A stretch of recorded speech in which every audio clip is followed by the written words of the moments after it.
the show, and it is a show by the way here on the channel, Jim, Deep Jim Pack. You see him commenting below, often he'll have a funny quip about a printing press or the stuff he talks about. He wanted me to read this out, and he's a Patreon member, so if he gives me a request, I do tend to try and honour those. He said, "Hi, I'm John Cordy, and if you hit me at 50 miles an hour, there's an 80% chance I'll die. But if you hit that subscribe button, there's an 80% chance I won't hit my fiance." And I think what that shows is more about Jim than it does about me. But while we're on that high, I'd like you to hit that like and subscribe button. If we get to 15,000, I'm going to wear another new hat. You might notice that. You've not seen that before, have you? Right, sorry about that intro. Anyway, okay, that's not coming through. Just at the start of this video, I just wanted to give a quick shout out to Keith over at 5 Watt World, and it's basically him and some thoughts about the Strymon Iridium that are the inspiration for this video. So thanks for that, Keith, if you're watching. I doubt you are. Go over to his channel, by the way, and check out some of his videos. He's got some awesome stuff about the history of my favourite guitars anyway, so Telecasters, Stratocasters, and even the offsets and stuff. He was one of the places that I went to get some information and stuff about Jazzmasters, and yeah, super interesting. So in this video we're talking specifically about Helix stuff, but I wanted to bring up the Iridium because of one kind of feature that is built into this, which I think is unique to the Iridium. Apparently there's an analog JFET preamp built into the drive knob, and obviously that interacts with the modelling and stuff as you turn up the drive. Essentially what that means is that you're hitting a digital modelling device with some sort of analog circuitry beforehand. Now I don't know that that's unique to the Iridium for sure, and I'm imagining there's some kind of preamp of some kind in any device, so maybe it's marketing-y stuff, or maybe it's something that we could learn something from. And so what Keith was saying about was he enjoys hitting the HX STOMP with a FET pedal of some kind, and that's what made me think of the Strymon Iridium. Now I don't know that I've got any actual FET pedals. From what I know, I think Wampler make a few of them. MXR make one, they make the FET driver. There's things like the MomStereLVFreeze, which Keith mentioned. There are various FET based pedals. I don't know that I've got one in my collection, but I might. So if you've seen something on the channel that you know is, you can leave that comment below and I can introduce that to the experiment. Those were designed to work in a similar way to tubes, and I have tried things like the Kingsley Page, and I felt it was a little bit bright, but that aside, the idea was to try hitting the front of the HX STOMP with some kind of drive pedal. So I hit it with the Jetta Monster, which arrived yesterday, which I was kind of enjoying. I just bought this because Michael, I still don't know how you pronounce your name, sorry, Michael, we'll go with that, seems legit. He said that he'd ordered one of these, he thought that I might dig it.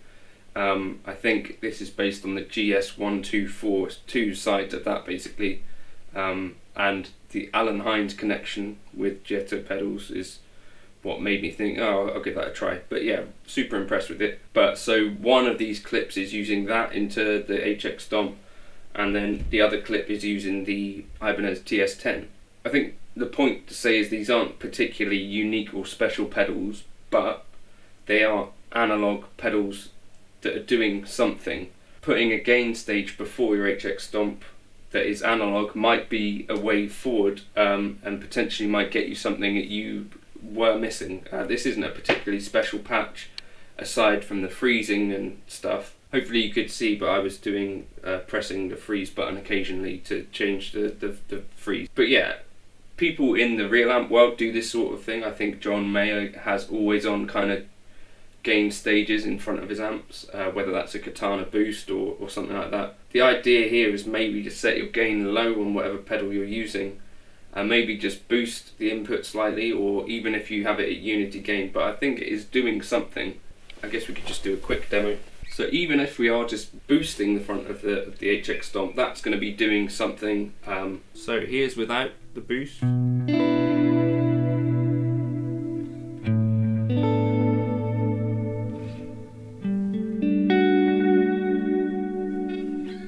Here's with.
Ideally you wouldn't necessarily be wanting to use something with a mid hump like I am here, like a TS10, and I'm guessing the Monster equally has some kind of mid range boost. I think you can probably hear it's doing something slightly different, and maybe that is something you want to experiment with if you're finding that there's something sort of missing from what you're aiming for. Here I'm using the PRS Archetype Clean, or the PRS Archon model, which I haven't used loads, but it's not necessarily anything crazy going on there. And aside from this freeze patch, there's just a delay and a reverb, so there's nothing particularly complex in this signal chain.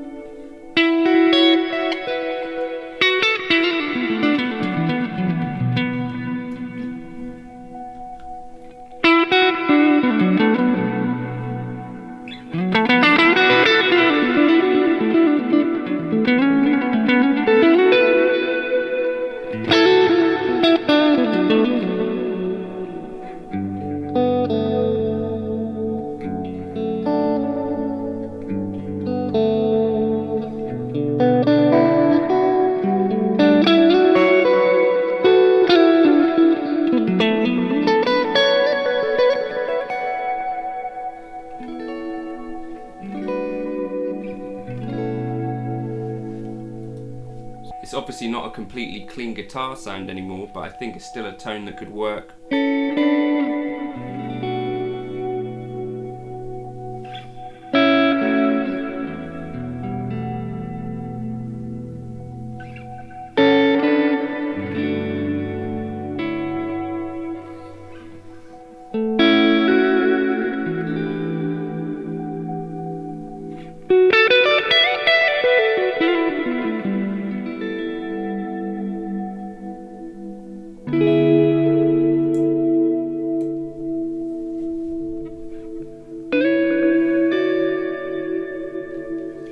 So yeah, that's what I wanted to make a video about.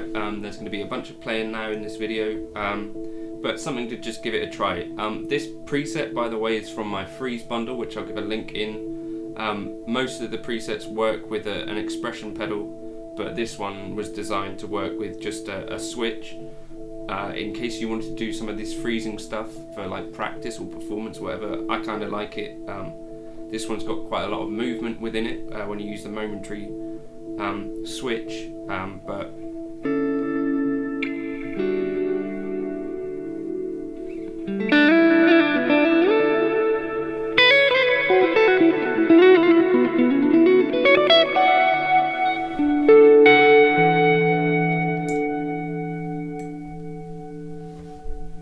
can kind of see how it works.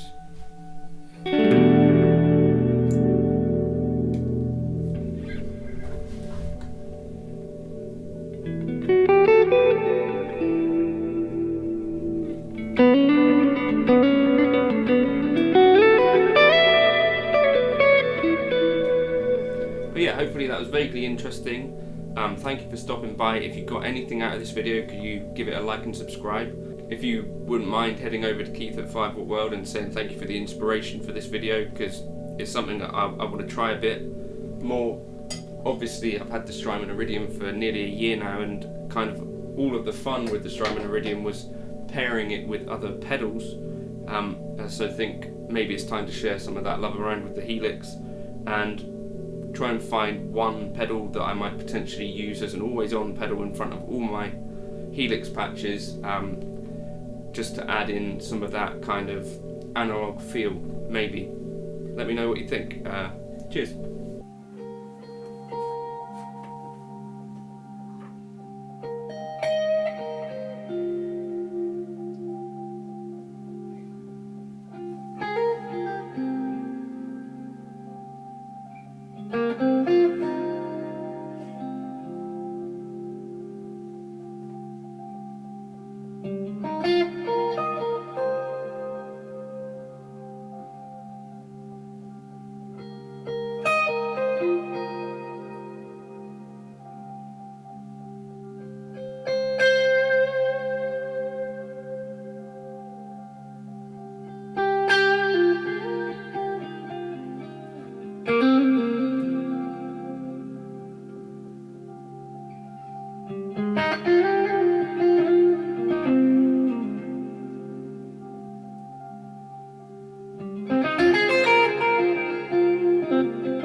Thank you.